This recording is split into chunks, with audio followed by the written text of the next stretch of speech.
Monsieur le Président, Monsieur le Ministre d'État, Excellences, Monsieur le Recteur honoraire, Monsieur le Vice-Recteur, Monsieur le Prorecteur, chers collègues, chères étudiantes et chers étudiants, Mesdames et Messieurs, en temps de paix, ce sont les fils qui enterrent leur père.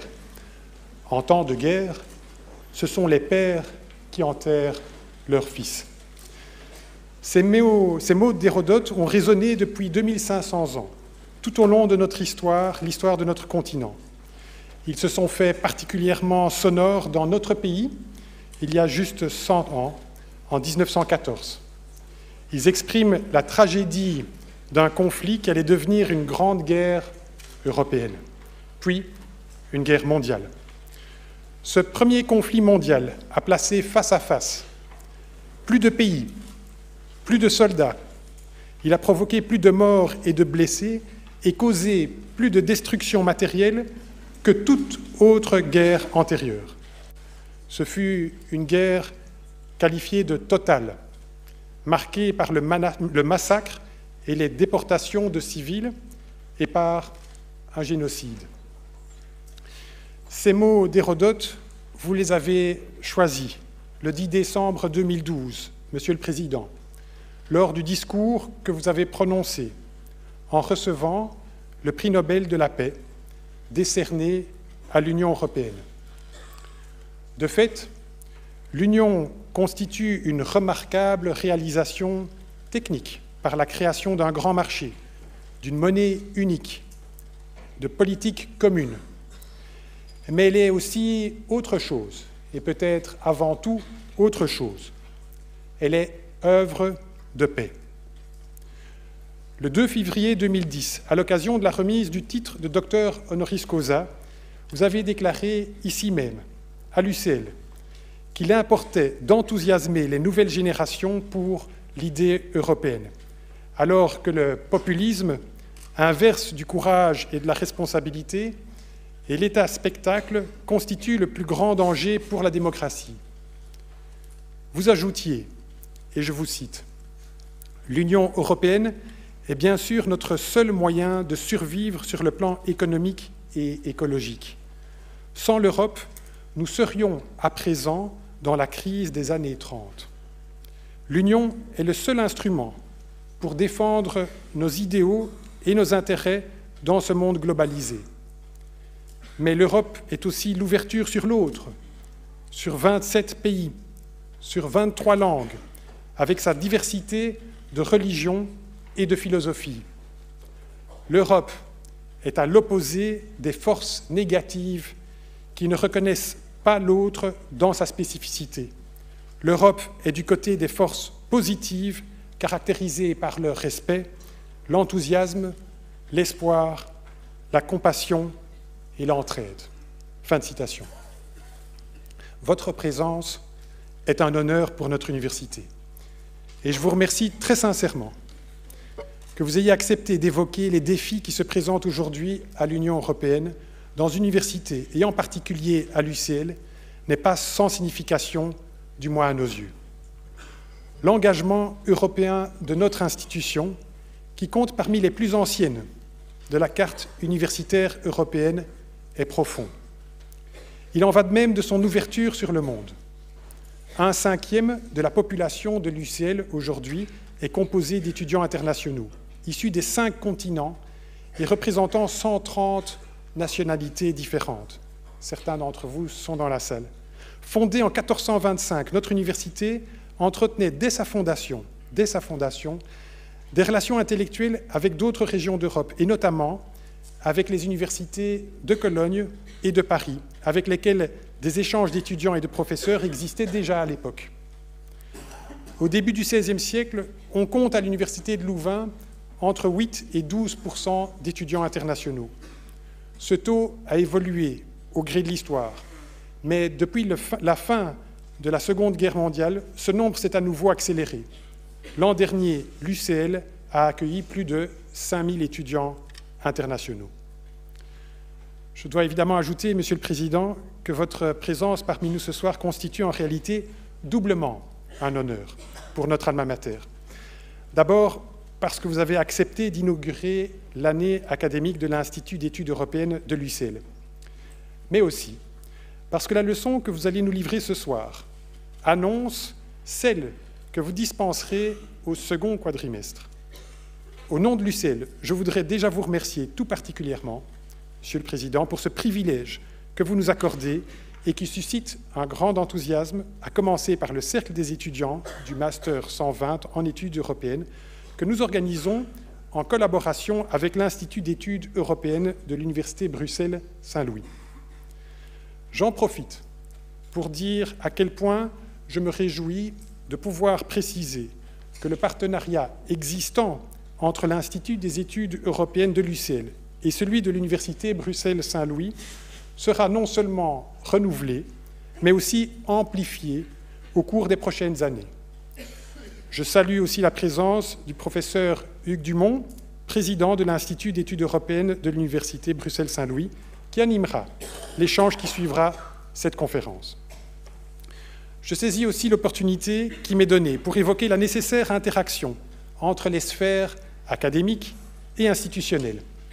Cette année, l'ambassadeur Jean de Reut, ancien représentant permanent de la Belgique auprès de l'Union européenne, a une nouvelle fois accepté de dispenser un enseignement au sein de l'Institut d'études européennes, tout comme Gilles de Kerkhove, coordinateur européen de la lutte contre le terrorisme. Monsieur le ministre Philippe Maystadt, ici présent, qui est aussi le président honoraire de la BEI, l'a fait jusqu'à l'an dernier, étant désormais appelé à occuper de hautes fonctions au sein de l'ARES. Qu'ils soient tous chaleureusement remerciés de venir partager avec nos étudiants une part de leur riche carrière.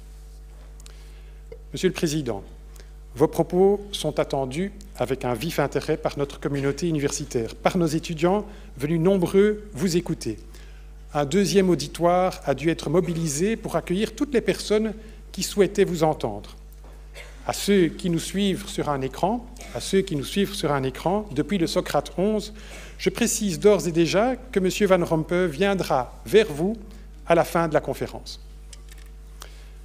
Monsieur le Président, malgré votre carrière politique immense, sur laquelle le professeur Vincent Dujardin, président de l'Institut d'études européennes de l'UCL, reviendra dans un instant, vous avez déclaré à propos des cours que vous allez dispenser au sein de notre université, dans une interview le 16 septembre dernier, et je vous cite, « Je me considère parfois plus comme un professeur que comme un homme politique ».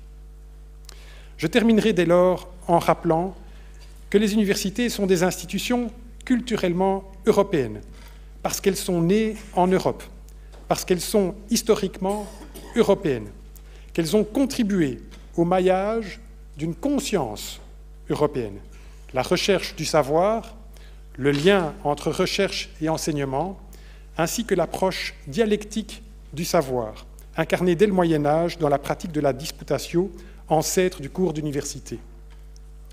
Dans la démarche universitaire, il y a toujours deux partenaires, le maître et l'élève. Nous sommes très honorés, Monsieur le Président, mais aussi, chers collègues, d'être ce soir tous vos élèves. Merci.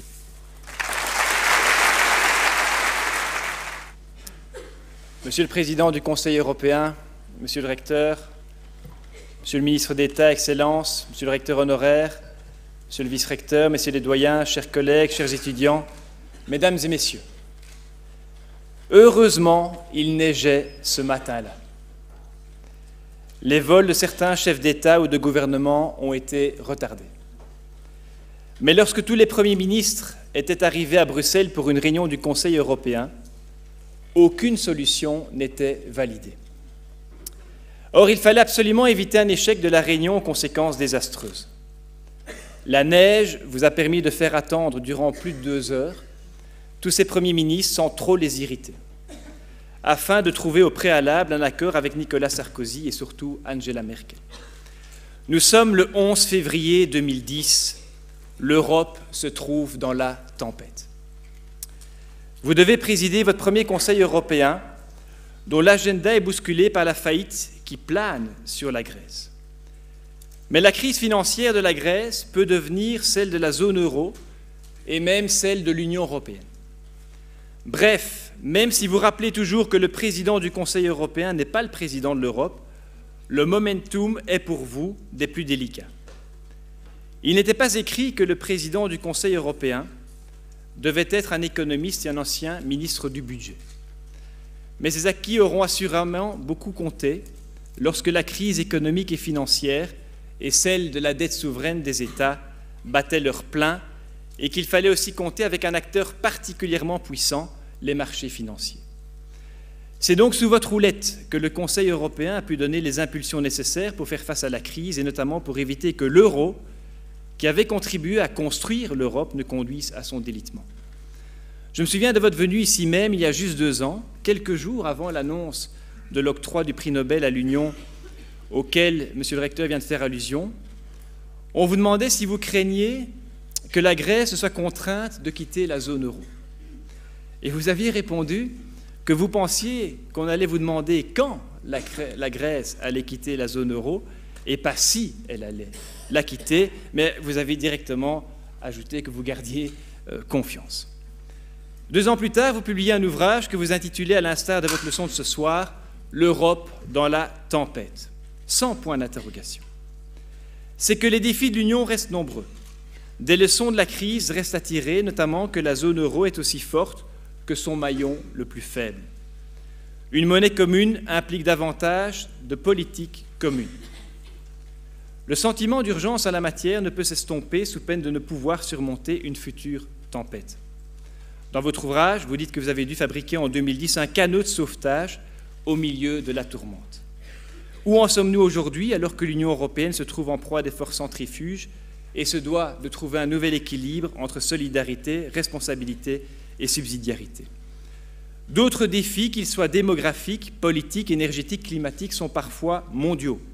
À cet égard, vous notez dans le même ouvrage que si nous pesions de tout notre poids, 1/5 de l'économie mondiale tout de même, nous pourrions avoir politiquement beaucoup plus d'impact que ce n'est le cas actuellement.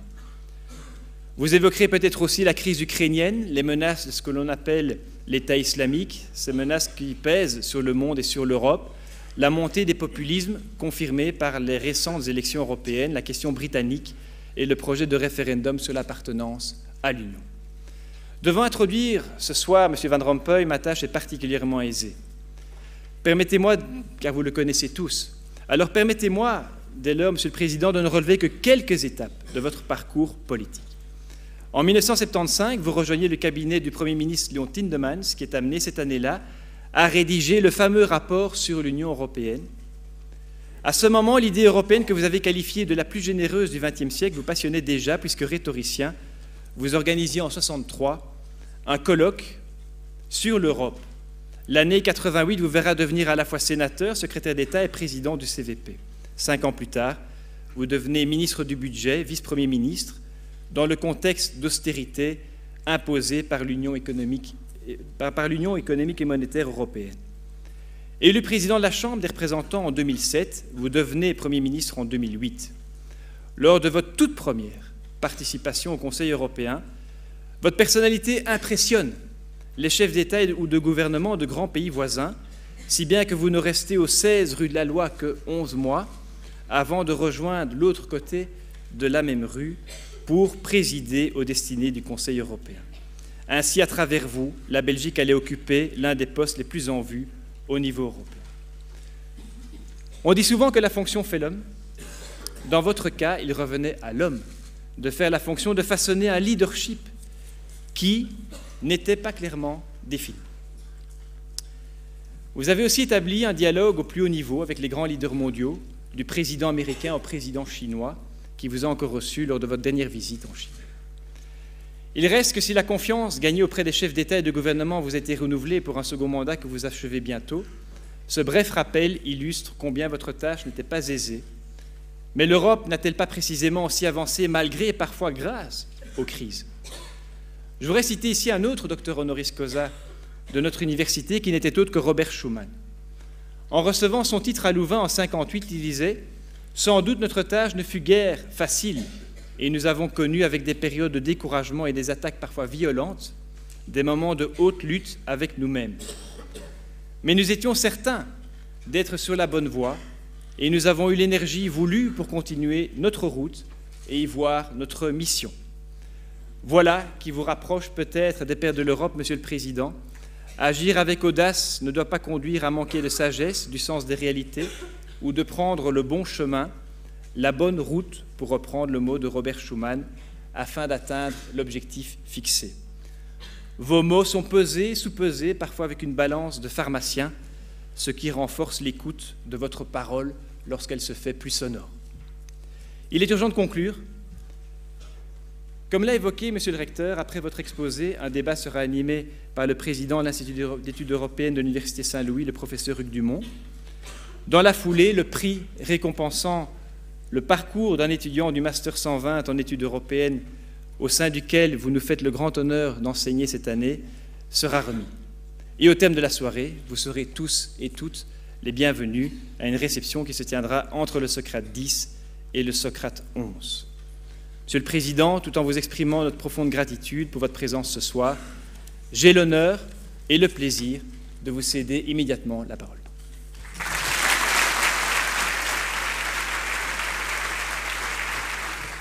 Monsieur le Recteur, Monsieur le Recteur honoraire, Monsieur le Ministre d'État, cher Philippe, Excellences, Mesdames et Messieurs, étudiants et étudiantes.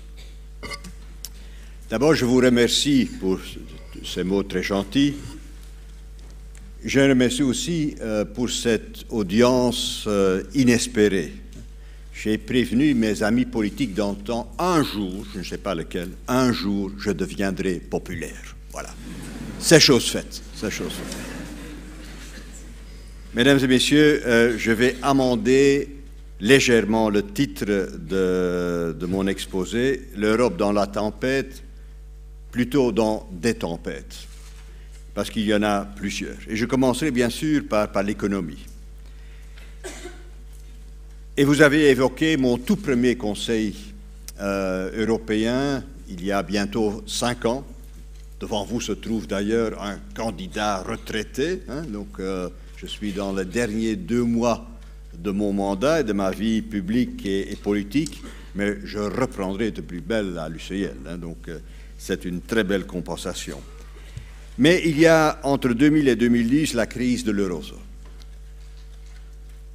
On s'en rend pas compte, mais on a évité, selon certains, à quelques centimètres, millimètres près, la dislocation de la zone euro.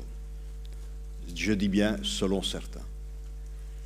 On a raté, ou évité plutôt, de quelques millimètres, l'implosion de tout le système financier 1 an plus tôt, au printemps de 2008.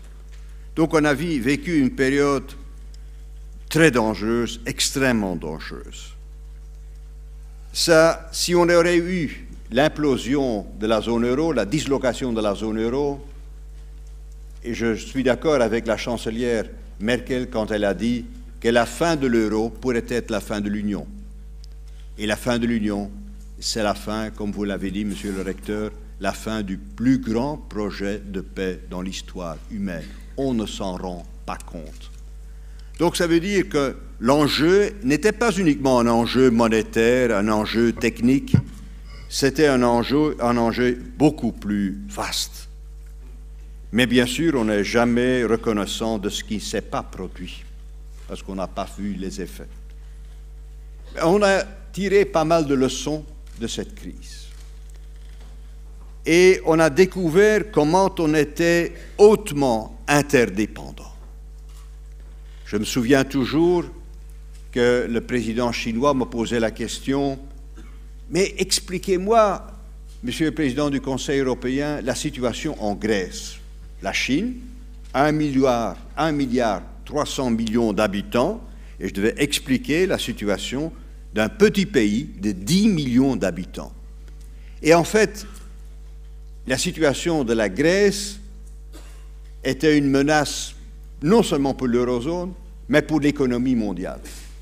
Donc on était interdépendants non seulement au sein de l'eurozone, au sein de l'Union, mais on a découvert aussi, dans la crise financière et dans la crise de l'eurozone, notre indépendance sur le plan mondial.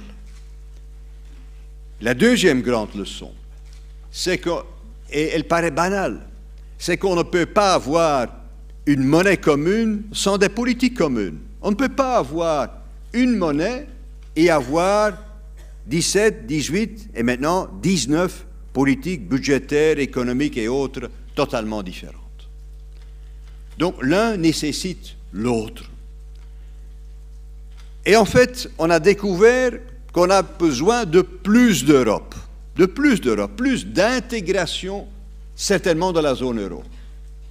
Nos amis britanniques veulent amender, changer, remplacer l'article du traité de Lisbonne en disant, oui, l'article qui dit qu'il faut une union de plus en plus, ever-closing union, une union de plus en plus, le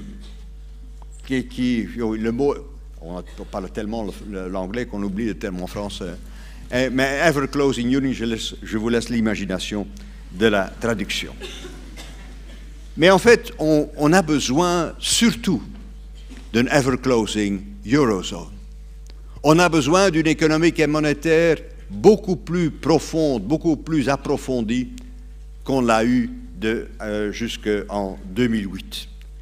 Et donc, on a besoin de plus d'Europe. Ça va un petit peu à l'encontre, j'y reviens, du résultat ou du soi-disant résultat des élections européennes. Et on a aussi découvert qu'on prend des mesures inédites, sans précédent, en période de crise. Never waste a good crisis. Les crises sont aussi des opportunités. Bien sûr, on ne les souhaite pas. Mais une fois qu'elles sont produites, il faut les utiliser à fond. C'est pour ça qu'on a fait des réformes inédites, on a fait des sauts qualitatifs dans l'approfondissement de l'union économique et monétaire. On a survécu. On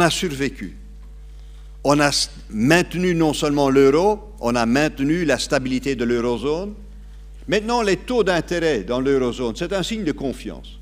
Les taux d'intérêt dans l'eurozone sont les plus bas depuis le début du XVIe siècle. Même les différences dans les taux d'intérêt, par exemple, entre la Belgique et l'Allemagne, sont devenues pratiquement inexistantes. On est à 10 ou 20 points de différence entre le taux d'intérêt de la Bund et de la Belgique. Ça prouve aussi de temps à autre qu'on a confiance dans la Belgique. De temps à autre, on peut même évoquer qu'il y a des bonnes nouvelles. Je m'en excuse, mais en fait, les politiques des dernières années nous ont mené quand même à un rétablissement de la confiance aussi dans les politiques économiques et budgétaires qui ont été suivies dans notre pays. Donc on a survécu et c'est le résultat le plus important. Bien sûr, on a dû prendre des mesures dures parce que, entre autres, on a dû corriger les erreurs du passé. Non pas du passé lointain, mais de la première décennie de l'histoire de l'euro. L'euro a été un tel succès qu'on a, grâce à la baisse à ce moment-là déjà, de la baisse des taux d'intérêt, a été un tel succès que les autorités publiques dans certains pays, les entreprises et les particuliers se sont endettés. Il y a eu une montée, un accroissement de la dette publique et de la dette privée jamais vu, et dans certains pays d'une façon totalement spectaculaire. Et donc, on a dû corriger par après. On a dit maintenant la croissance, on compare la croissance actuelle avec la croissance avant 2008, avant la crise financière. On ne peut pas la comparer. Une grande partie de cette croissance était artificielle, basée sur du crédit excessif. Le crédit en soi n'est pas mauvais, le crédit excessif est mauvais. On a négligé aussi de prendre des mesures beaucoup plus fondamentales, s'attaquant à des problèmes structurels, des problèmes de compétitivité, non seulement pour notre pays, mais pour, disons, pas mal de pays de l'Union européenne et aussi quant au chômage. Mesdames et messieurs, le chômage structurel était déjà de 9% en 2008. Était de 9%. Maintenant, nous sommes à 11%, à 12%. Mais à ce moment-là déjà, on était à 9%. Et on peut se poser la question, qu'a-t-on fait dans une période où la croissance économique était de plus de 2%? Il y avait moyen à ce moment-là de s'attaquer à des problèmes structurels parce qu'il est toujours plus facile, dans une bonne conjoncture, de travailler sur la structure. On a raté cette occasion. Je ne dis, ça ce n'est pas une excuse pour tout ce qu'on a dû faire les années auparavant, les années depuis 2008, mais en tout cas, il faut se souvenir de la malgoverno dans certains pays avant 2008. Alors, bien sûr, on a vaincu la crise de l'eurozone, c'est déjà ça. On a tendance à l'oublier déjà. Mais les problèmes économiques, bien sûr, restent. Et pourquoi? D'abord, et là aussi le problème n'est pas nouveau, notre croissance potentielle, notre croissance économique potentielle, notre croissance à long terme, notre croissance structurelle, elle est maintenant de 0,5 points. Elle était 1 point plus élevée il y a quelques années. C'était à ce moment-là 1,5. Et mon tout premier Conseil européen, j'avais l'intention de mettre comme point principal comment on peut augmenter la croissance structurelle, sinon on ne pourrait à terme pas financer nos modèles sociaux. Maintenant, on ne parle plus de 1,5, on parle de 0,5, faute d'investissements privés et publics, et aussi, cela est dû à un niveau de chômage structurellement, comme je viens de le dire, extrêmement élevé. Et donc, notre croissance doit, non seulement sur le court terme, mais sur le long terme, augmenter de sorte qu'on puisse maintenir ce modèle social sur lequel, dont on est si fier et à juste titre. Deuxième chose, mais alors on revient déjà au court terme. Mais c'est intéressant à noter que la baisse de la croissance, par exemple cette année-ci, est aussi due à ce que le moteur, le locomotive allemand est en panne. Son modèle est basé sur les exportations, an export-led growth. Mais si le principal client, c'est-à-dire la Chine, a un taux de croissance non plus de 10%, mais que de 7%. Mais même ces 3% en volume, certainement quand on tient compte du volume de l'économie chinoise, ça fait un drôle de différence. D'ailleurs, tous les grands pays émergents sont aujourd'hui dans une situation de réorientation structurelle. On a les élections au Brésil. Une des raisons pour lesquelles la situation politique est plus dense qu'auparavant, c'est que parce que le Brésil est en récession. La Russie est en récession. L'Afrique du Sud a du mal à trouver un nouveau modèle. Aux Indes, on a le même problème, réorientation fondamentale de l'économie. Et en Chine, ils ont le courage de réorienter leur modèle économique.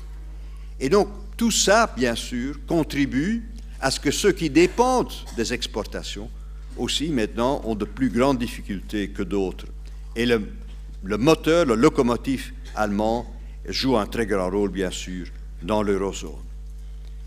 La confiance, autre élément, n'est pas revenue tel qu'on le voudrait, dû aussi à ce qu'on appelle avec un mot qui doit cacher une autre réalité, dû à des situations géopolitiques nouvelles, c'est-à-dire l'Ukraine et le Moyen-Orient. L'économie est une science humaine. Le facteur humain joue un rôle extrêmement important, et dans le chef des consommateurs et dans le chef des investisseurs. Les investisseurs, on parle, vous connaissez ce mot de John Maynard Keynes, que les investisseurs ont des esprits, il disait même animaux, je n'ose même pas citer cette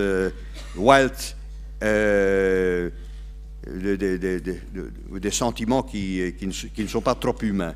Mais là, il exagérait, bien sûr. Mais le consommateur est aussi un consommateur qui dépend du climat ambiant et la confiance fait défaut. Il y a aussi une situation totalement inédite. Nous avons vécu la stagflation, Philippe. La stagflation n'existe plus. Il y a une croissance économique très basse dans l'économie réelle et un taux d'inflation quasi nul, même négatif. On doit inventer un nouveau terme pour décrire cette situation. Mais dans ce genre de situation, les consommateurs auront tendance à postposer leurs dépenses. Parce que dans une situation de baisse des prix, il est plus avantageux d'attendre avant qu'on dépense son argent. Tout ça, je peux élaborer, je peux donner davantage de détails, mais c'est pour expliquer qu'on vit toujours dans des temps extrêmement difficiles. Aussi, quant au niveau des finances publiques, quand le dénominateur fait défaut, quand on a une croissance nominale zéro, le poids de la dette dans l'économie nationale, le poids même du déficit augmente. Le chômage, comme je viens de le dire, reste élevé, à l'exception de l'Allemagne et du Royaume-Uni. Et il faut, si on veut augmenter la croissance potentielle, s'attaquer à ce problème. Il faut des marchés du travail en Europe plus flexibles. On y travaille. En France et en Italie, des gouvernements courageux, qui ont le courage d'affronter même une partie de leurs propres troupes et de l'opinion publique. Le coût du travail, là tout le monde en convient, le coût du travail doit baisser pour qu'il devienne à nouveau attractif pour les entreprises d'engager des gens. Et il y a encore toujours trop de vacatures, il y a 900 000 emplois, on devra trouver des gens pour 900 000 emplois dans le secteur de l'ICT, dans le secteur du numérique et de l'informatique. Bien sûr, ça ne règle pas le problème du chômage, mais en tout cas, 900 000 dans des secteurs clés pour la croissance, c'est essentiel. Il faut davantage d'investissement. On a ce qu'on appelle un trou d'investissement, un investment gap, et dans le public et dans le privé. C'est pour ça que la nouvelle commission de Jean-Claude Juncker s'attaquera à ce problème et lancera un plan de 300 milliards d'euros d'investissement sur 3 ans dans le secteur privé et dans le secteur public. Et on doit avoir plus d'Europe dans des secteurs clés, dans l'énergie, dans la télécommunication, dans le numérique, dans la recherche. Et par exemple, dans l'énergie, c'est tout à fait essentiel. Les compétences sont nationales, mais les défis sont au niveau européen. On a l'insécurité énergétique due à la crise ukrainienne. On a les prix de l'énergie qui sont relativement beaucoup plus élevés en Europe, par exemple comparé à ce qui se fait maintenant aux États-Unis et en d'autres pays. Et il y a notre dépendance qui est pratiquement totale, vu, disons, le manque de ressources. On sera dépendant de l'énergie en Europe pour 80% d'ici 10 à 15 ans. Mais le grand marché, notre grand atout, on doit l'exploiter non seulement pour avoir davantage de circulation de biens, de services et autres, on doit l'exploiter sur le plan industriel. On a dans le domaine de l'énergie et du numérique des dizaines d'acteurs au niveau européen. Les Chinois en ont 3 ou 4, les Américains en ont 2 ou 3. Il se peut que chez eux, c'est trop peu. Mais chez nous, c'est beaucoup trop. Et donc, il faut avoir des champions européens au lieu d'avoir des champions nationaux. Et le grand problème pour mon successeur, parce qu'il doit avoir aussi ses problèmes, le grand problème pour mon successeur, c'est comment donner ou organiser un saut qualitatif dans tous ces domaines d'investissement, exploitation des possibilités du grand marché, s'attaquer au problème du chômage, même si on sait que les compétences sont largement nationales. Mais comment le faire sans cette atmosphère, ce climat de crise qu'on doit agir, qu'on n'a pas d'autre choix que d'agir, qu'il n'y a pas d'alternative? On a su exploiter, pendant la crise de l'eurozone, donc ce sentiment du manque d'alternative. Après chaque Conseil européen, je devais sortir avec un résultat. Parce qu'on savait qu'on n'avait pas de résultat, qu'on était battu le lendemain ou en ayant les minutes qui viendraient, on était battu par le marché financier. Ici, même si les problèmes sont extrêmement importants, même si les problèmes sont grands, on manque ce sentiment d'urgence. Et on doit le recréer d'une façon ou d'une autre. J'ai des idées là-dessus, mais en tout cas, les défis sont tels qu'on ne peut pas continuer dans le business as usual. Et c'est le grand défi pour ceux qui assumeront le leadership des institutions européennes. Mesdames et messieurs, j'ai parlé des tempêtes.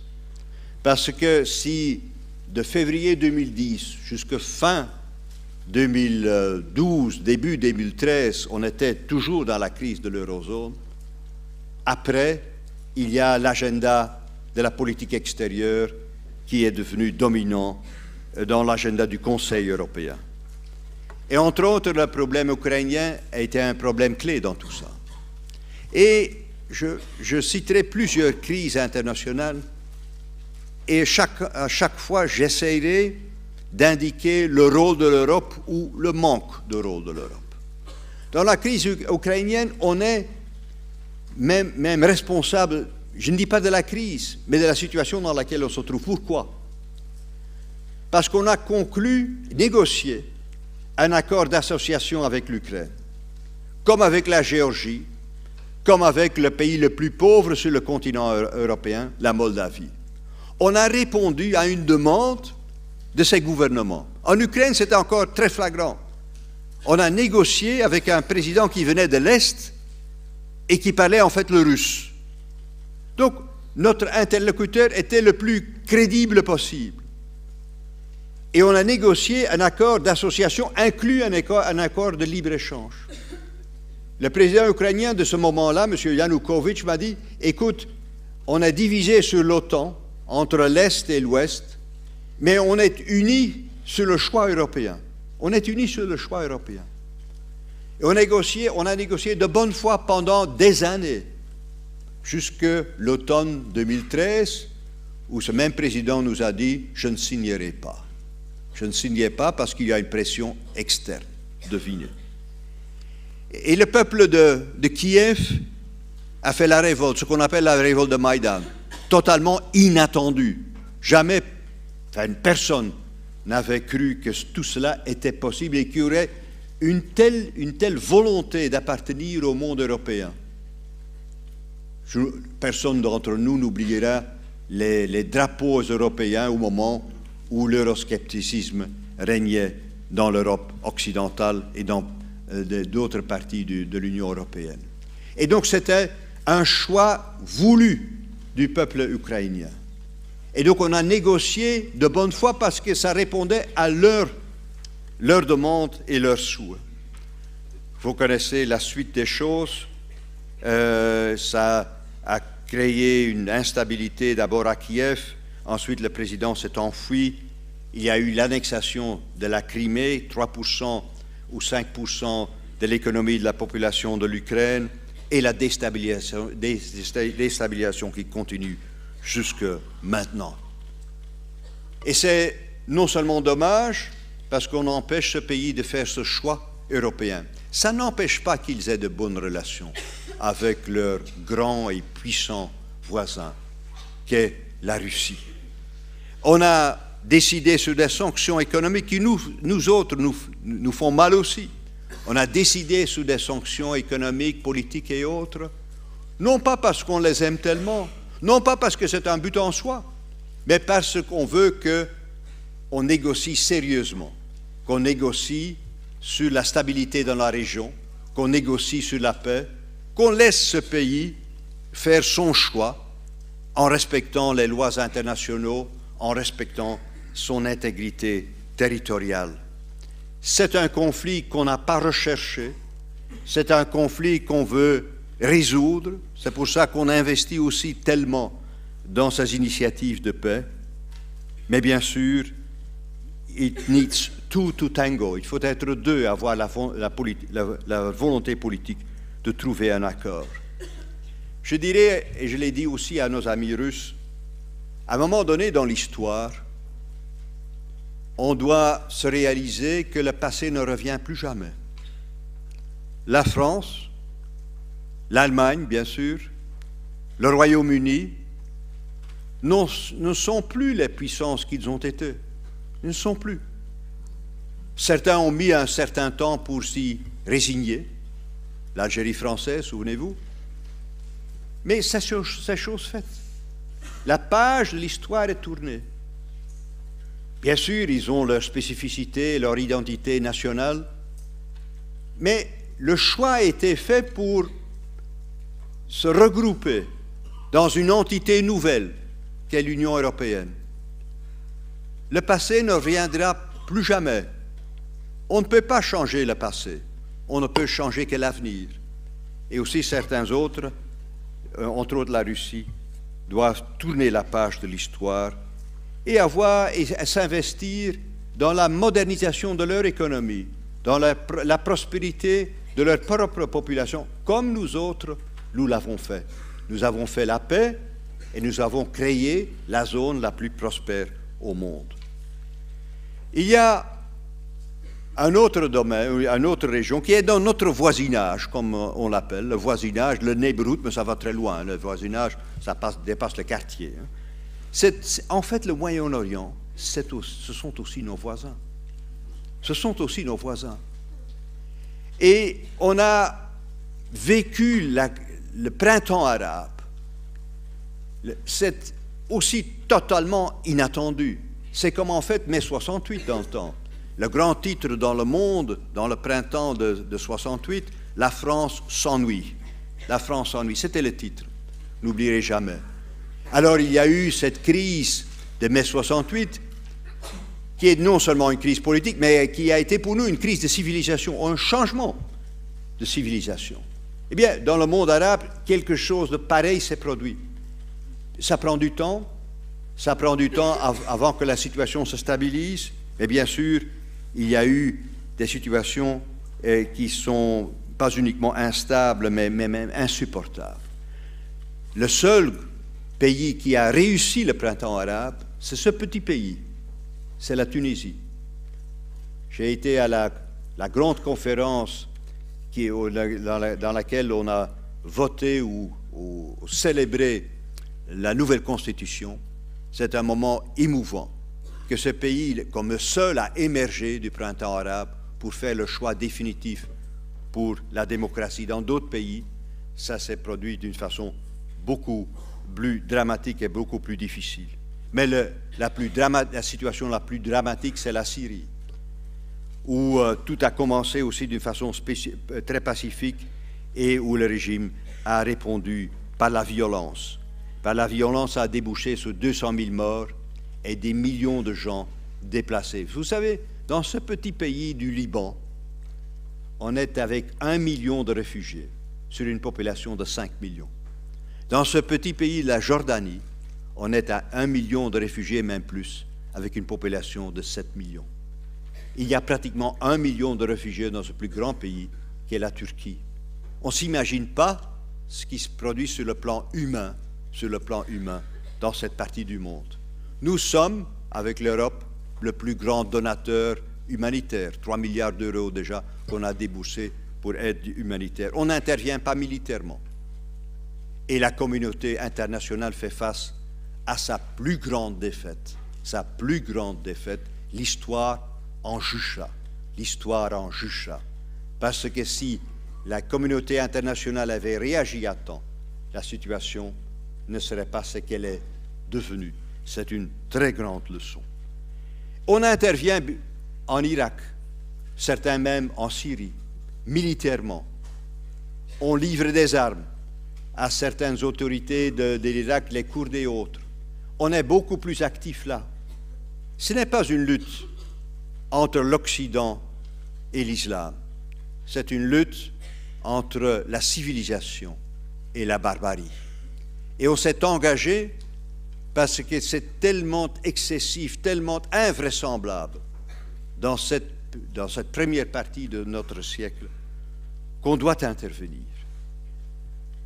On doit aussi intervenir parce que la situation de l'extrémisme et du fanatisme ne se limite pas à cette région du monde. On vit l'extrémisme et le fanatisme aussi en Afrique du Nord, déjà beaucoup plus près de nous. Et là, l'Europe aussi est active, avec la France, au Mali, en République centrafricaine, avec nous autres, avec aide au développement, aide humanitaire, aide même culturelle. On travaille avec les Nations Unies. On essaye de stabiliser cette partie du monde parce qu'elle affecte directement notre sécurité. Aussi par le trafic des stupéfiants, mais aussi par la migration. Il y a maintenant des milliers de gens qui sont morts dans la Méditerranée. On en a sauvé des dizaines de milliers grâce à la marine italienne et autres. Mais il y a ce problème de l'immigration que j'hésite à qualifier d'illégal, parce que vu le drame humain, le terme illégal ne convient pas pour ce genre de situation. Mais ça nous affecte directement et c'est créé en grande partie par cette instabilité dans cette partie du monde. Il y a même les attentats, jusque dans notre propre ville de Bruxelles, sur les attentats au musée juif. Le responsable est un retournant de la crise ou de la Syrie et un combattant djihadiste. On est devant une situation qu'on n'avait pas devinée il y a 2 ans, 3 ans. Et le sentiment de beaucoup d'entre vous, comme pour moi, c'est qu'on vit dans un monde extrêmement dangereux. Extrêmement dangereux. Et alors, il est encore davantage important de défendre nos valeurs d'ouverture, de tolérance, tout en combattant l'extrémisme et le fanatisme. Il n'y a pas de bons et de mauvais extrémistes. On abuse de la religion. Des criminels et pervers se sont emparés de l'islam. Mais les pays et les autorités islamiques doivent aussi prendre les responsabilités, et pas mal d'ailleurs le font. On vit dans un monde beaucoup plus dangereux qu'on l'aurait cru il y a quelques années, comme je viens de le dire. Donc, l'Europe, dans tous ces domaines,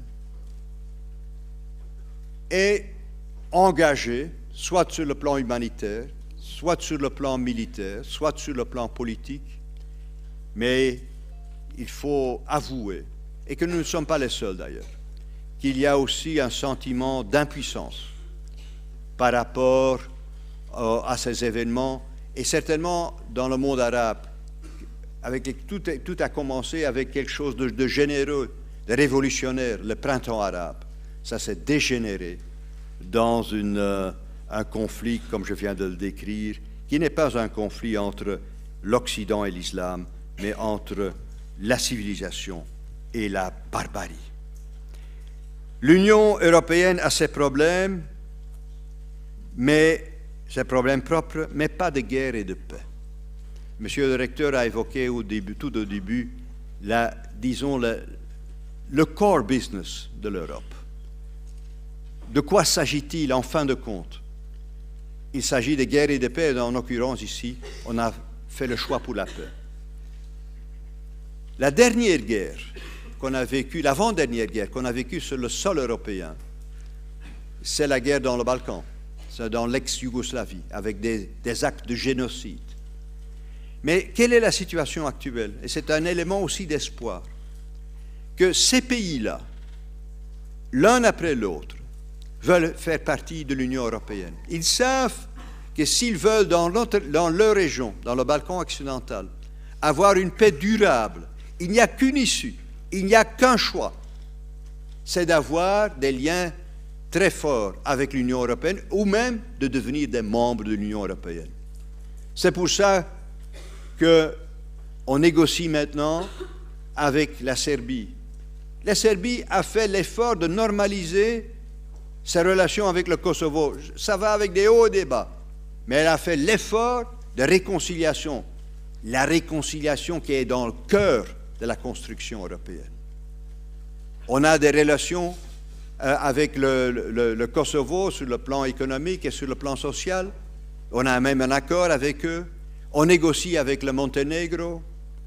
Là, je ne peux pas dire la Macédoine, mais la République, l'ancienne République yougoslave, partie la Macédoine, est candidate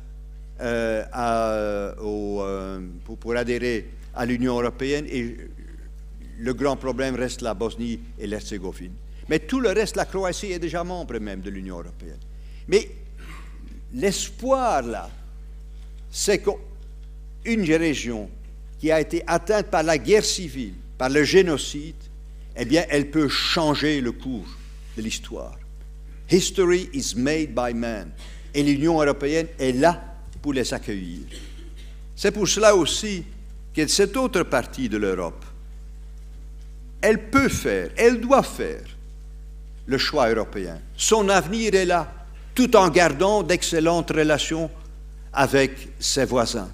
Mais on ne peut pas empêcher ces pays de faire un choix fondamental, non seulement sur le plan des valeurs, mais aussi sur le plan économique. Vous savez, l'Ukraine et la Pologne avaient le même niveau de vie il y a 25 ans, en 1990. La Pologne a un niveau de vie trois fois plus élevé que l'Ukraine aujourd'hui. Ce n'est pas parce qu'on a tellement investi dans la Pologne, mais parce que la Pologne a su se ressaisir. Elle a eu accès à un plus grand marché mondial existant.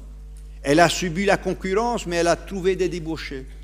Et donc, le choix pour l'Europe, c'est aussi un choix pour la prospérité.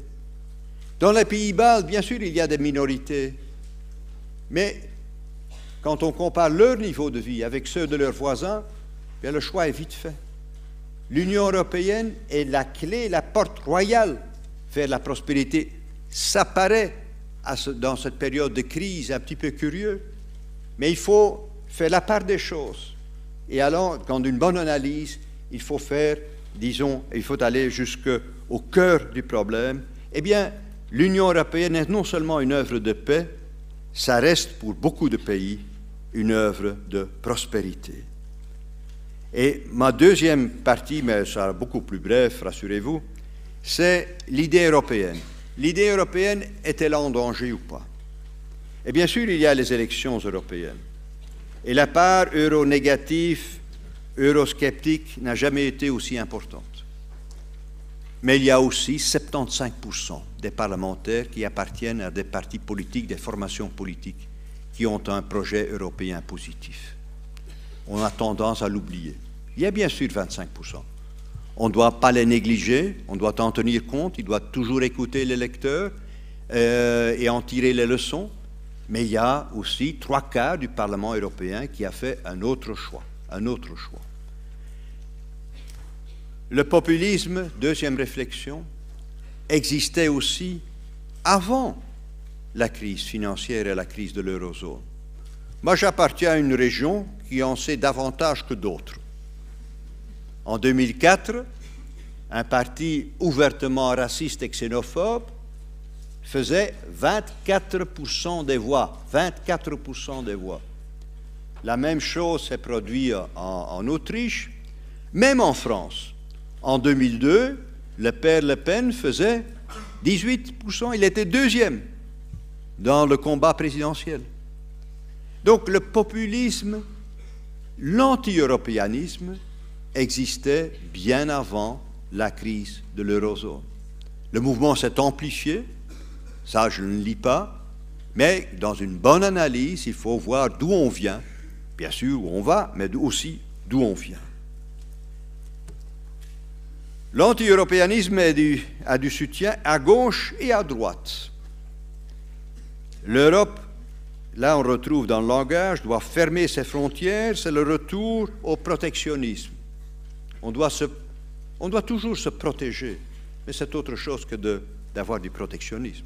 On doit défendre ses intérêts, ça c'est autre chose. Mais le retour au protectionnisme, c'est la mort. L'Europe est construite sur l'ouverture, pas sur la protection.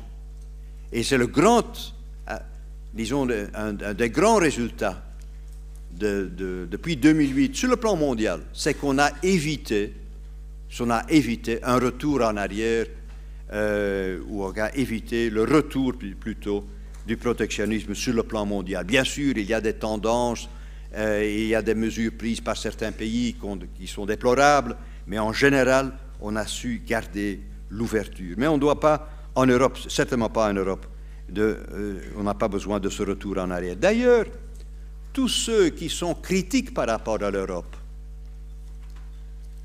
je ne vois pas beaucoup de gens qui sont demandeurs à rétablir les bureaux de douane entre la Belgique, l'Hollande, les Pays-Bas, l'Allemagne, la France.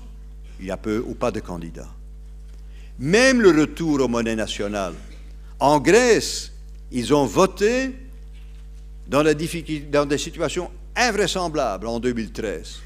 Ils ont voté en majorité pour des partis qui défendaient non seulement les mesures dures qui ont été prises, mais ils ont voté pour des partis qui voulaient à tout prix, à un grand prix, rester dans l'eurozone. Même des partis extrémistes maintenant disent qu'ils ne veulent pas quitter l'eurozone. Donc, le retour en arrière, je vois peu ou pas de candidats. Donc, il faut aussi relativiser ce qu'on dit être eurosceptisme ou des sentiments euro-négatifs. Autre réflexion. Est-ce que l'Europe est le seul niveau de pouvoir qui est en crise? Pas du tout. La politique, dans pas mal de pays, est en crise. Mesdames et messieurs, je préside le Conseil européen avec 28 membres. J'accueillerai mon 65e membre du Conseil européen en fin octobre. Bien sûr, il y a le roulement traditionnel et normal dans une démocratie, on perd, on gagne, etc. Mais la rotation est très grande. La rotation est très grande. Et donc, ça n'a rien à voir avec l'Europe en tant que telle. Ça a beaucoup à voir, pour ne pas dire exclusivement à voir, de la situation dans les différents pays. Quand je vois le paysage politique, l'éclatement du paysage politique dans pas mal de pays, il y a une crise de la politique dans pas mal de pays. Ça existe aussi au niveau européen, mais l'Europe est une partie d'un mouvement beaucoup plus vaste. Je vais encore un pas plus loin. C'est aussi une conséquence d'une forme de crise de société. La montée de ce qu'on appelle l'individualisme crée davantage ce sentiment de peur. Un homme ou une femme seul ou qui n'est pas connecté est souvent quelqu'un qui a peur. Les Allemands ont le même mot qu'en irlandais, Angst. Et c'est un concept philosophique en Allemagne. La peur. Et ça se traduit toujours par la peur de l'autre. L'autre est l'ennemi. L'autre est le responsable de tous les maux. De tous les maux. Et donc l'autre, ça peut être celui qui parle une autre langue, qui appartient à une autre culture, qui appartient à un autre pays, qui est un immigré. L'autre, c'est aussi, en quelque sorte, l'Europe. C'est aussi l'autre. Et donc, c'est un phénomène qui est beaucoup plus vaste qu'on le croit. Je ne dis pas ça pour me dérober d'une analyse de la crise européenne en tant que telle, mais c'est un petit peu facile. Il faut aller plus loin, il faut réfléchir davantage. Et l'idée européenne est à l'opposé de l'individualisme. L'idée européenne est une idée d'ouverture. L'idée européenne est une idée de réconciliation, de se réconcilier avec l'autre, de prendre l'autre comme il est, de l'accepter tel quel, avec son passé, et bien sûr, avec, probablement, et espérons, avec son avenir. L'Union européenne est une idée de coopération et d'harmonie. Ça va à l'encontre du sentiment de peur et sentiment de repli sur soi-même. Et donc l'idée européenne est dans ce sens toujours, monsieur le recteur ou professeur Dujardin, une idée généreuse, ou aussi difficile que ça paraisse aujourd'hui. Et le monde, on a tendance à l'oublier, nous envie. Combien de fois dois-je expliquer dans d'autres continents quelle est l'essence de l'Union européenne, du modèle européen, parce que dans d'autres régions du monde, on veut en fait copier notre modèle de coopération, non seulement sur le plan économique, mais aussi sur le plan des valeurs. Il faut donc à nouveau défendre l'idée européenne. Mais, et j'en conviens, l'Europe ne peut pas être uniquement un espace de liberté, ou de mobilité plutôt, de concurrence et de sacrifice. Si l'Europe est uniquement perçue comme ouverture et donc dans le chef de beaucoup de dangers, eh bien, on ne rend pas un service à l'idée européenne. Elle doit aussi être, pas protectionniste, mais protectrice. Elle doit s'engager dans la lutte pour l'emploi, contre les inégalités, la pauvreté, la concurrence déloyale, l'immigration illégale, et même si les compétences sont souvent des compétences nationales, il faut les mettre ensemble pour que tout le monde agisse et travaille dans la même direction, qu'il y a des efforts coordonnés, même en partant des compétences nationales, qui dominent toujours l'outil politique en général. Et donc, même si l'emploi, la pauvreté, les inégalités sont en premier lieu, disons, et je le répète pour que ça soit clair, une compétence nationale, ça ne veut pas dire qu'il ne faut pas faire sur le niveau européen des efforts surhumains pour qu'en même temps, dans tous les pays, on travaille dans la même direction. C'est le grand défi d'ailleurs pour notre commissaire à la Commission européenne, et je crois qu'elle en est tout à fait consciente. La répartition des tâches est devenue aussi insoutenable. L'État national qui protège par la sécurité sociale et l'Union européenne qui ne fait qu'ouvrir les frontières et les portes est source d'inquiétude, tandis que l'État national a, disons, l'apanage de la protection des gens. C'est une division des rôles insoutenable. Même chose sur le plan budgétaire. L'Europe ne peut pas être considérée comme uniquement, disons, celui qui impose l'austérité et auquel les États membres demandent davantage d'efforts de la croissance. Non, l'Europe doit aussi avoir un agenda d'emploi et de croissance. On y a travaillé, on doit le faire davantage. Et donc, l'image de l'Europe doit être fondamentalement corrigée tout en gardant, bien sûr, ce qu'elle a de spécifique. On a besoin, mesdames et messieurs, j'en terminerai, on a besoin, paradoxalement, de plus d'Europe, mais aussi d'une Europe plus humaine, de sorte qu'on puisse dire, en fin de compte, et employer ce mot que je trouve un mot merveilleux, qui est le nom de la fondation de Jacques Delors, qu'on puisse dire notre Europe à nous tous. Merci beaucoup.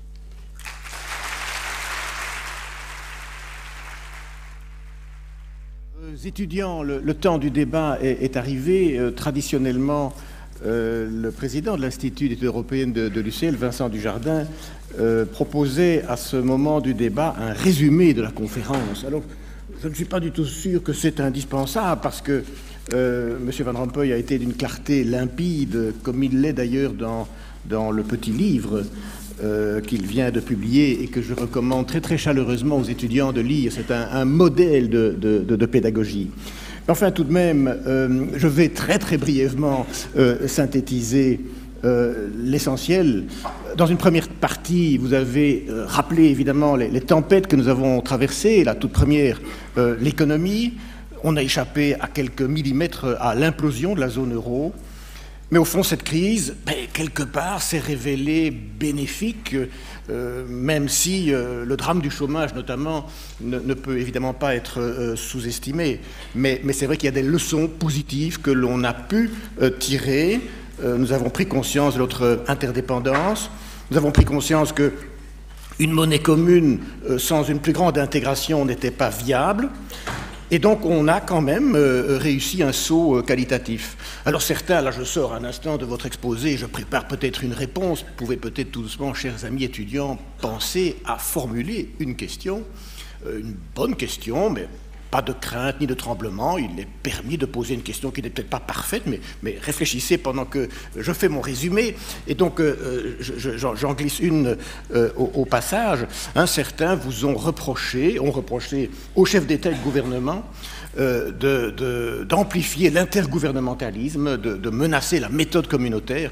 Je m'attendais à ce que vous fassiez une réponse, que vous proposiez une réponse à ce grief qui est au fond assez faux. C'est-à-dire que grâce à des méthodes intergouvernementales qui privilégient le Conseil européen, qui privilégient les responsabilités des chefs d'État et de gouvernement, vous avez à certains égards renforcé la Commission, mais comme organe d'exécution.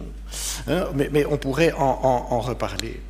Alors, bien sûr, des mesures extrêmement douloureuses ont dû être prises, et vous ne sous-estimez pas l'ampleur des problèmes qui demeurent, le problème du chômage étant évidemment tout à fait le premier.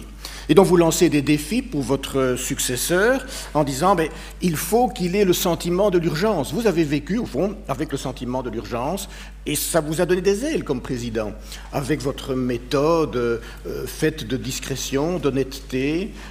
Vous avez été d'une efficacité assez extraordinaire, mais poussé par l'urgence. Donc il faut espérer que votre successeur ait le même sentiment.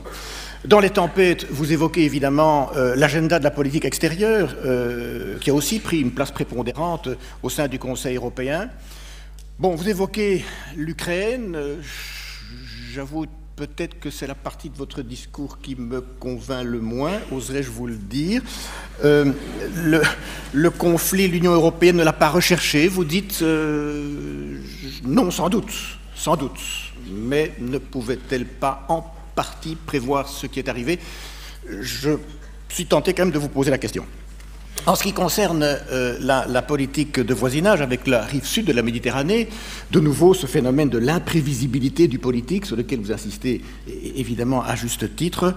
On n'a pas prévu les printemps arabes, et puis on a fait ce qu'on a fait, et finalement il n'y a que la Tunisie qui constitue la grande réussite. Et la Syrie, vous dites, la communauté internationale vit là sa plus grande défaite, et l'histoire sera juge.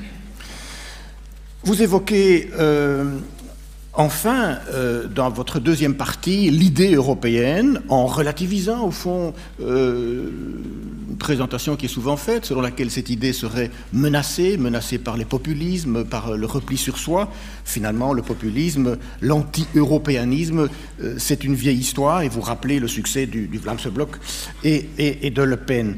Et au fond, vous relativisez avec votre sagesse, votre capacité de prendre du recul, de ne pas tomber dans une sorte de vaine excitation. Vous voyez bien que le retour en arrière ne séduit pas. C'est vrai, qui rêve d'un retour des douaniers? Là, évidemment, vous frappez juste. La politique est en crise dans beaucoup de pays, et pas seulement dans l'Union européenne, mais vous terminez en disant l'idée européenne, c'est l'ouverture, c'est la réconciliation, la coopération, l'harmonie, la générosité. Bien entendu, j'ai envie de dire, mais peut-être que pour les jeunes générations qui nous entendent, et même pour nous, l'Union européenne ne peut plus se contenter du grand projet pacificateur qui a été le sien. L'Union européenne est née sur l'idée « plus jamais la guerre ». C'est clair qu'il faut aujourd'hui trouver des idées mobilisatrices alternatives. Alors quand vous dites ouverture, réconciliation, coopération, harmonie, générosité, oui, mais vous vous rendez compte vous-même qu'il ne suffit pas de le dire, l'Union européenne ne peut pas être seulement un grand marché, elle doit être apte à protéger, à offrir des protections sans tomber dans le protectionnisme. Et alors, peut-être nous pourrons dire notre Europe. Alors, j'ai envie de terminer ce très bref résumé en vous posant une question, et puis je passe immédiatement la parole aux étudiants. Et aux étudiants d'abord, donc mes chers collègues, vous viendrez après. Jean-Marc Ferry, un philosophe que j'apprécie beaucoup et que mes étudiants commencent à connaître un petit peu, Jean-Marc Ferry dit au fond que ce qui peut justifier une certaine passion pour l'Europe, un engagement européen, un civisme européen, ce serait un nouveau projet. Et ce nouveau projet, c'est tout simplement, mais je voudrais savoir si vous êtes d'accord avec cette présentation, que l'Union européenne serait un instrument de rattrapage de l'économique au temps de la globalisation et de la mondialisation par le politique. Est-ce que vous seriez d'accord de faire de cette expression la synthèse de ce que l'Union européenne a pour vocation? Sa vocation, ce serait d'organiser un rattrapage de l'économique au temps de la mondialisation et de la globalisation par le politique. Ça marche. Bon, il faudrait d'abord m'expliquer ce que ça veut dire. Hein. Pour moi, c'est pas très clair, mais c'est dû à moi. Hein. C'est dû à moi. Hein. Je dirais que c'est très français, une telle expression. Hein. Et les Français ne m'en veulent pas. Hein. C'est une très belle expression, mais alors il faut... Qu'est-ce que nous en faisons, hein. Et à vrai dire, j'essaye de deviner ce que ça veut dire. Je présume que ça veut dire que, disons, les dernières années, on a été dominé, c'est maintenant moins le cas, mais on a été dominé soit par des marchés financiers qui n'étaient pas contrôlés par la politique. Maintenant, on a essayé, plus qu'essayé, de mettre beaucoup plus de verrous et de contrôle et de surveillance, etc. Certainement dans le secteur financier, l'union bancaire en est une des expressions. On a été dominé par le marché financier et par ce qu'on appelle la mondialisation, c'est-à-dire l'ouverture des marchés, de sorte que l'emprise des gouvernements nationaux sur l'évolution des choses sur le plan économique est de moins en moins grande. Je ne sais pas si c'était... Exactement cela. Ah voilà. Je n'ai pas lu, mais bon, et n'étant pas français, mais en le lisant beaucoup, je peux m'imaginer qu'il s'agit de ça. Mais il y a beaucoup de vrai là-dedans. Il faut ce que le grand économiste américain John Kenneth Galbraith disait, il faut des countervailing powers. Ce sont des forces compensatoires ou qui restaurent l'équilibre. Et sur le plan de l'interne, dans des pays où il se peut que certains groupes ont une influence ou un poids trop élevé, il faut donc... Il pensait en Amérique surtout du côté syndical, il faut des countervailing powers, mais il le faut aussi sur le plan mondial. Et là, le G20 a été une tentative pour avoir plus de gouvernance économique sur le plan mondial. On ne peut répondre qu'aux forces économiques mondiales qu'avec une gouvernance mondiale. Ça a assez bien marché tout au début de la crise. Mais une fois que la crise financière en tant que telle, la crise bancaire, a été, soi-disant, survécue, là, j'ai vu pratiquement physiquement comment le G20 est devenu plus une organisation toujours très intéressante, qui se réunit et il est mieux qu'on se réunit qu'on ne se réunit pas, mais sans vraiment une emprise sur les choses. Et là, ça rejoint l'analyse que j'ai faite tout à l'heure sur l'Union européenne.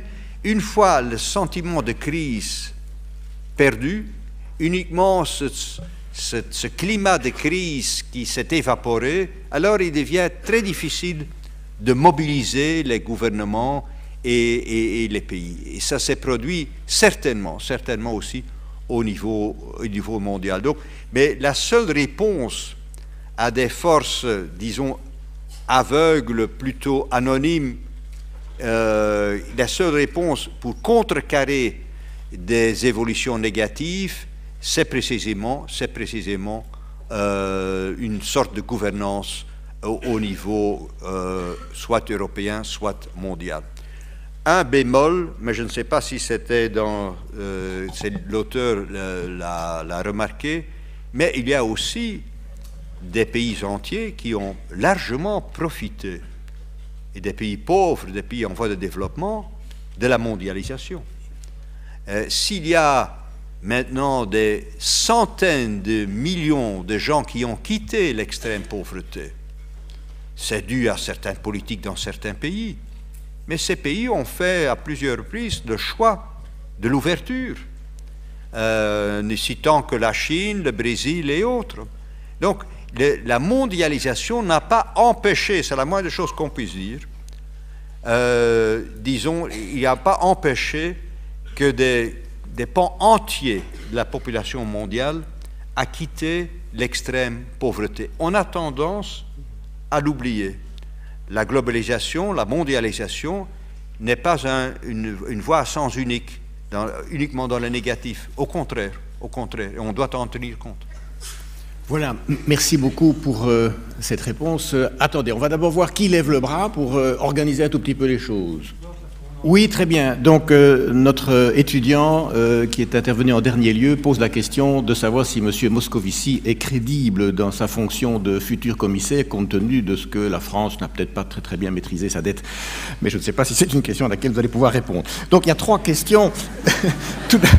La première, mais on va continuer à donner la parole aux étudiants, mais on regroupe par 3. Donc, la force étonnante de l'euro par rapport au dollar. Vous savez, un taux de change, ça change. Au début de l'histoire de l'euro, à un moment donné, la valeur de l'euro était tombée à 0,85 par rapport au dollar, sans crise de l'eurozone. À un autre moment, on n'était pas très loin de la crise de l'eurozone. Le taux de change était à 1,48, 49, énorme, dans une période déjà difficile. Donc, moi, je vous conseille de ne pas laisser dépendre votre état de l'humeur au taux de change flottant, parce qu'alors vous seriez dans une situation, ce qu'on appelle dans la psychologie de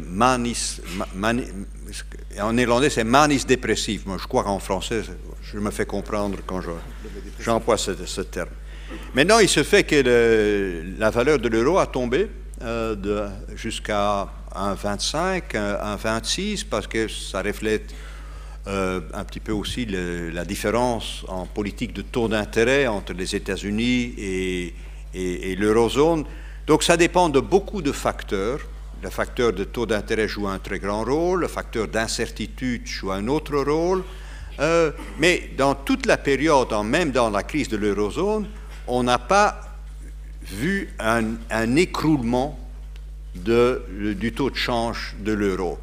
Parce que, pour des raisons multiples, parce que ceux qui avaient investi à l'euro n'avaient pas avantage tous à quitter massivement l'euro, sinon ils organiseraient leur propre perte, hein, ce qui n'est jamais très glorieux. Hein.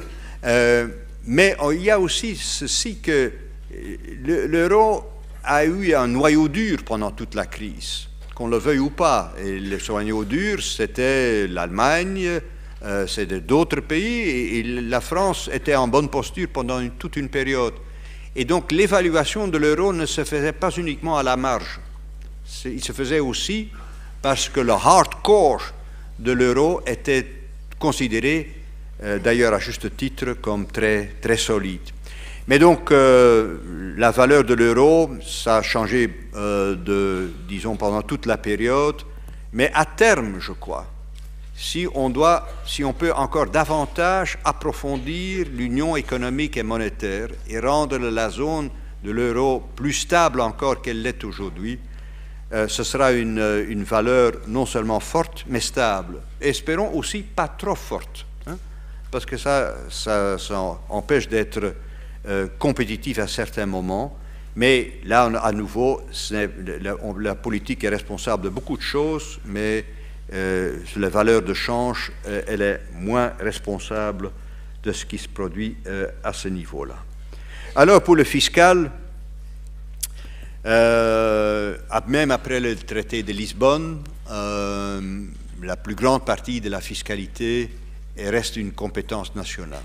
Ce qui n'empêche pas qu'on a pris ces dernières années des mesures fiscales importantes, par exemple dans le domaine du précompte mobilier, et qu'on s'est mis d'accord sur des nouveaux mécanismes de lutte contre la fraude fiscale internationale.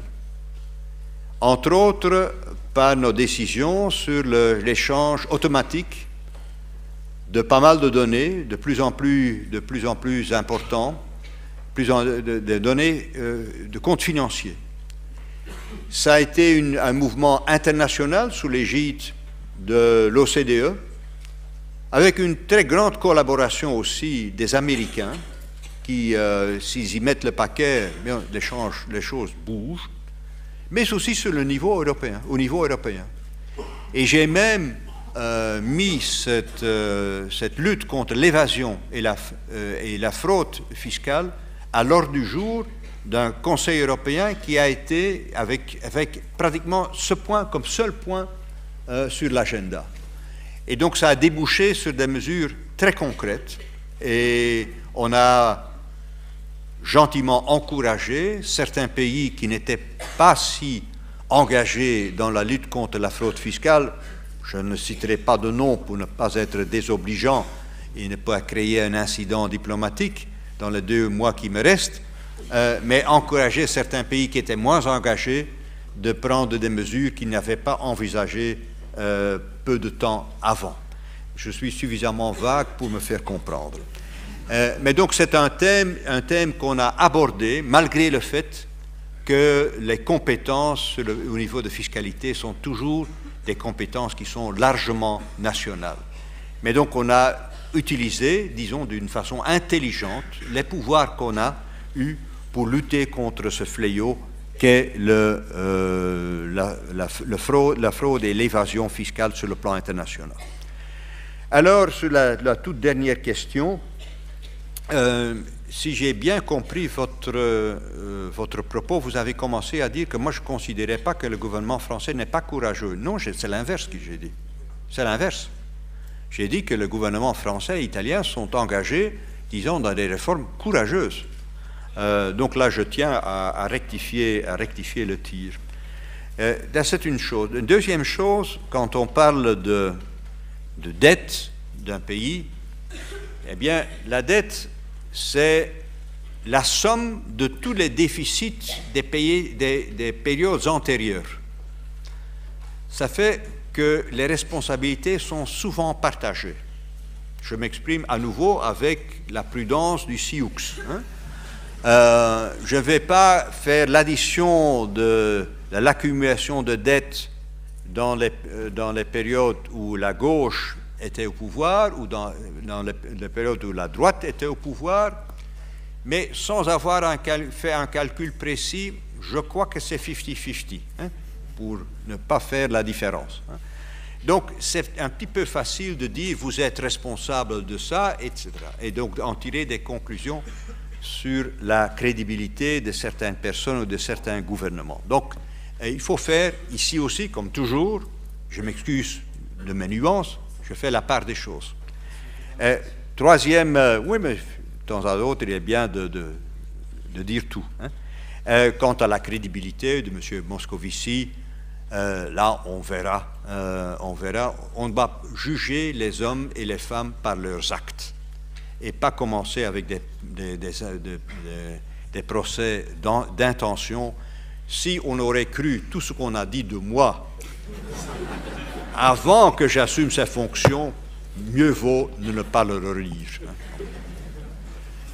Il y a beaucoup d'imbéciles qui ont dit des choses, effectivement, avant que vous ne preniez votre fonction. Et maintenant, je pense qu'on va vous tresser des couronnes de laurier quand vous aurez bientôt terminé. De faire parler plus Madrid, Rome et plus d'autres capitales que juste le couple franco-allemand. Est-ce que vous avez essayé de faire... quelle a été la différence entre le couple Sarkozy-Merkel et à l'après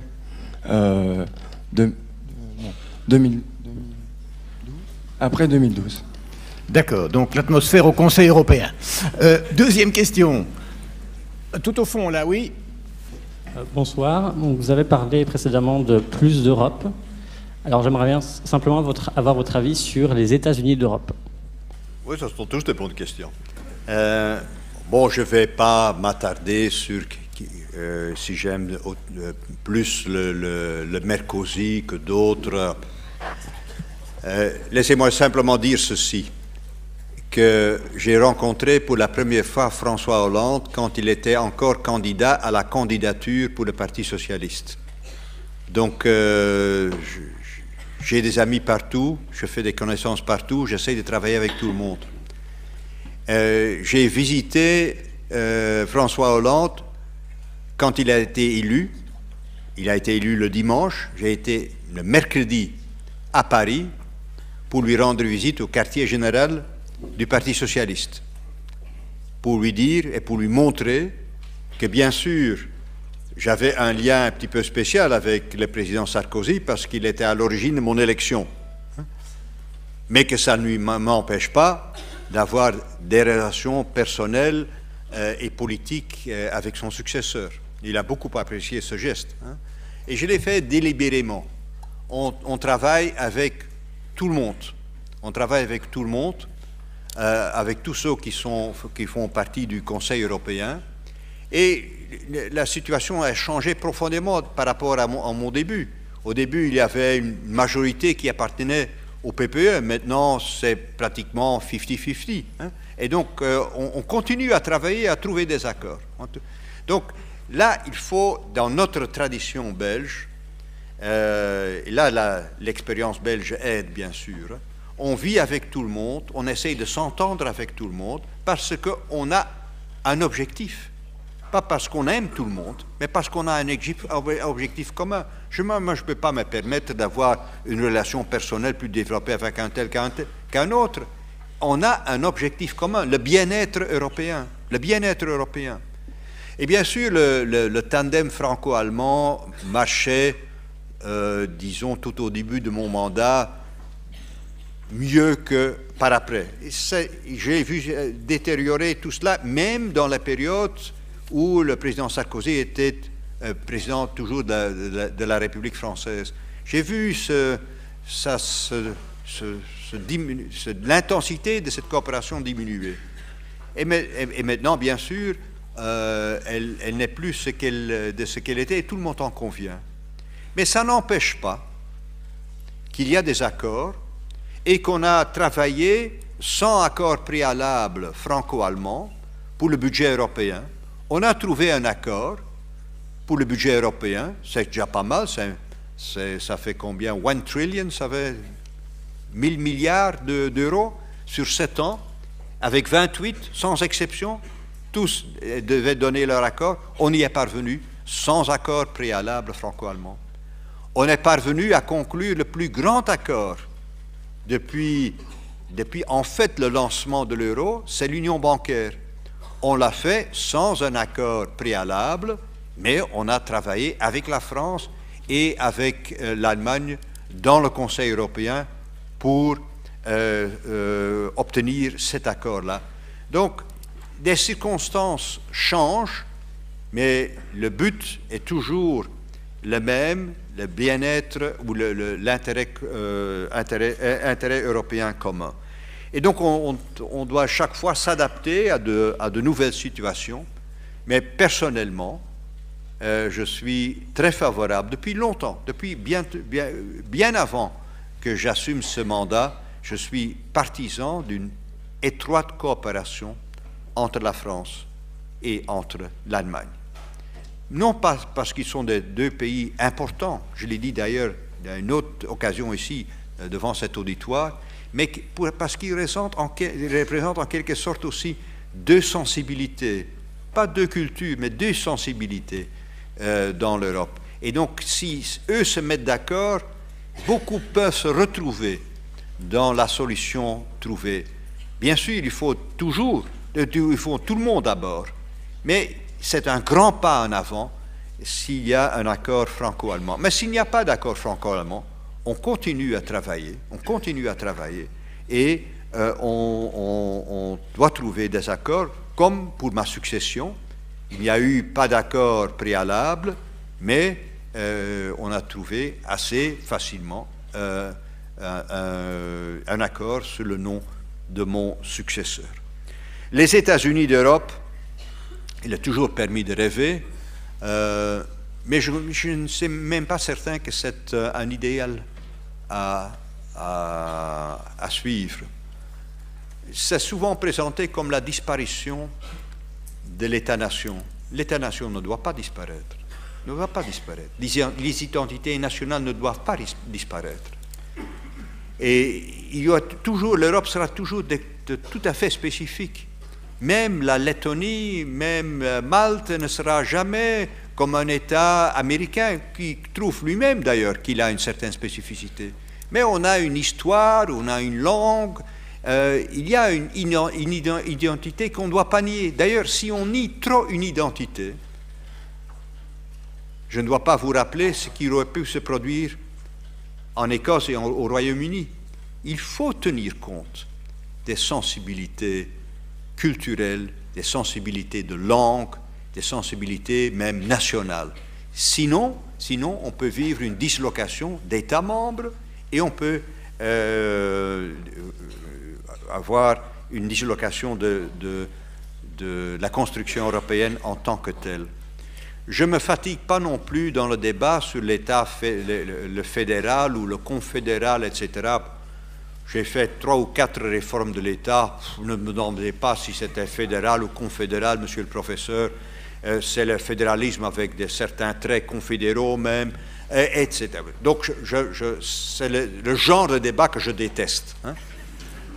Mais je suis d'accord avec ceux qui disent qu'il faut davantage d'Europe, qu'il faut davantage d'intégration, surtout dans la zone euro. Et là, il m'importe pas il m'importe peu de dire si c'est un mouvement fédéral ou confédéral. Je veux qu'il y ait davantage d'intégration. Je veux qu'il y ait davantage d'intégration aussi au niveau du marché commun. Pas seulement avec la circulation de biens et de services, mais aussi, comme je viens de dire, il nous faut un marché numérique unique en Europe. Il nous faut un espace de recherche propre à l'Europe. Il nous faut une union énergétique propre à l'Europe. Est-ce que c'est les États-Unis d'Europe? Est-ce que c'est le fédéral ou le confédéral? C'est le résultat qui compte. Alors, pour les Spitzenkandidaten, je n'étais pas pour le système, mais à l'enthousiasme, nul est tenu. Hein. Mais le système existe, il ne disparaîtrait pas. On a convenu au Conseil européen d'y réfléchir, mais ceci, ça ne peut pas nous mener à conclure que même Jean-Claude Juncker, que j'aime beaucoup et que je soutiens bien sûr, a été élu par le peuple européen.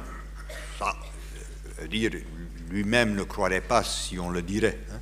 Donc c'est un système propre, tout à fait spécifique, qui peut être précurseur pour d'autres initiatives.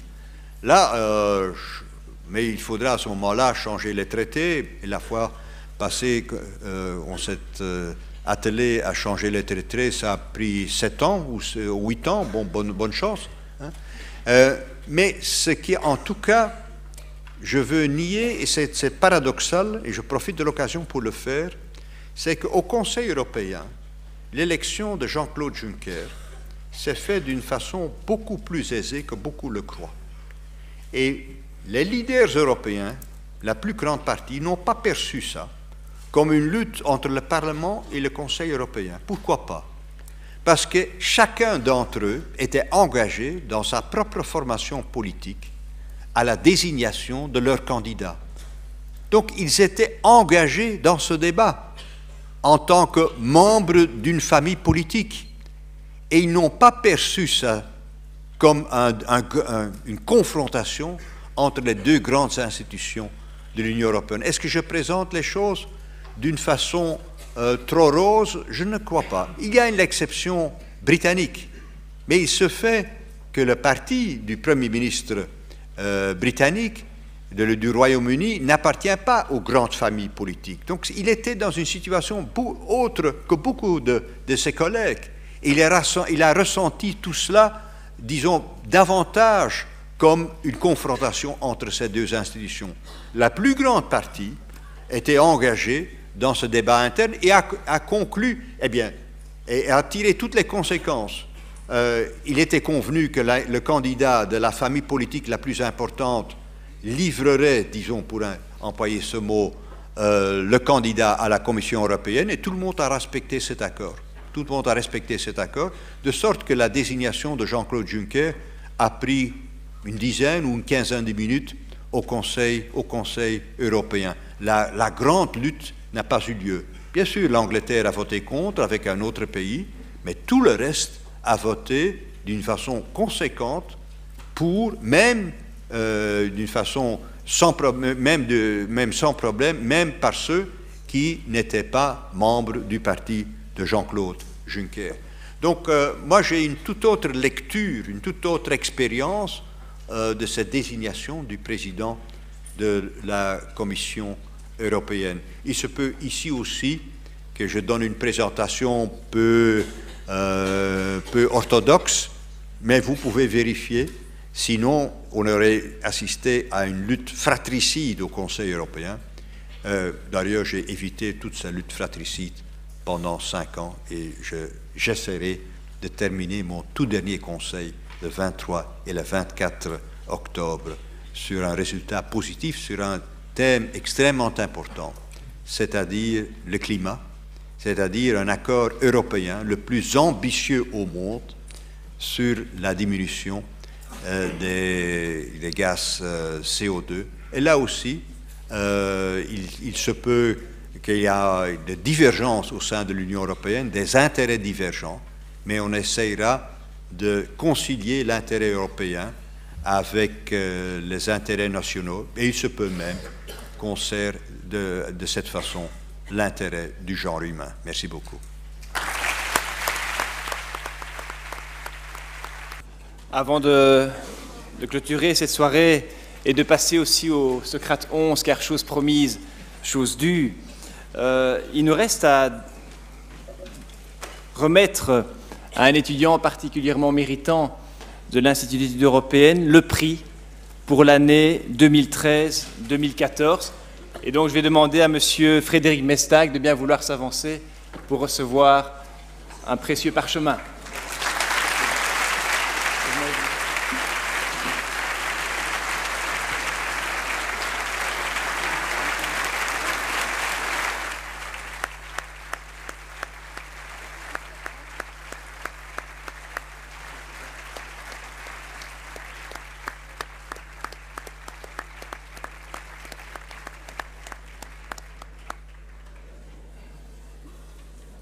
Voilà, merci encore une fois, Monsieur le Président.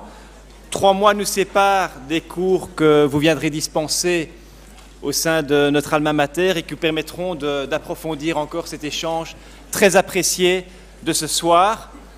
Vous êtes tous et toutes les bienvenus à une réception qui sera donnée dans quelques instants entre le Socrate 10 et le Socrate 11. Merci à vous.